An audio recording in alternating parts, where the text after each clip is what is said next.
What creates the competitive gap in P5 versus G5 championship games? Imagine watching a game where one team seems to have all the advantages while the other struggles to keep up.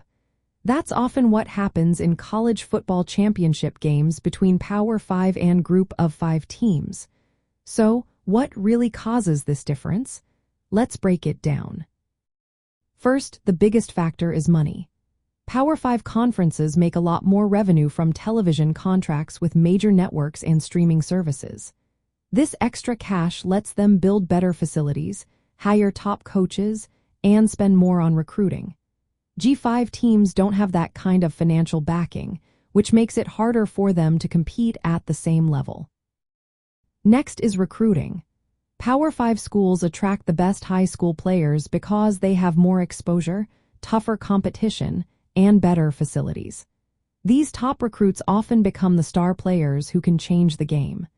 G5 schools usually get less highly ranked recruits, which impacts their ability to compete against the best. Roster depth is another key point.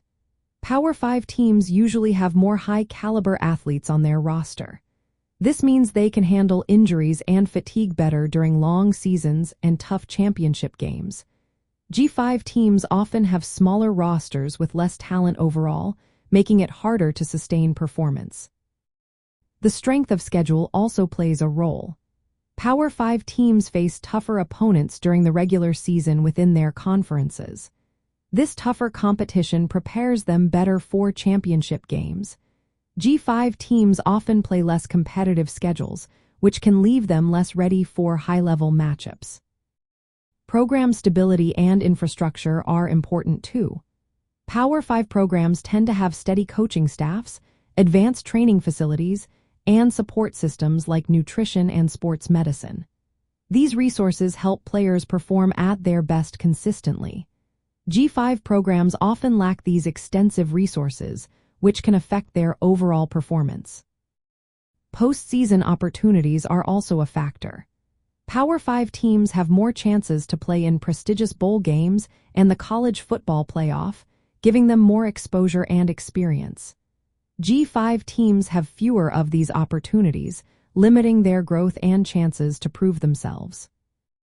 Recent conference realignments and media deals have made the gap even wider. Power 5 conferences now control more resources and influence, which helps them stay ahead.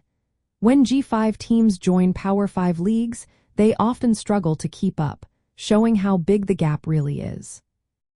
In the end, these differences mean that championship games involving Power 5 teams usually feature more talent, better execution, and more consistency. While G5 teams can sometimes compete, sustained success at the highest level remains tough because of these structural gaps. The upcoming expansion of the college football playoff might help G5 teams get more chances, but closing the resource and recruiting gap will take time.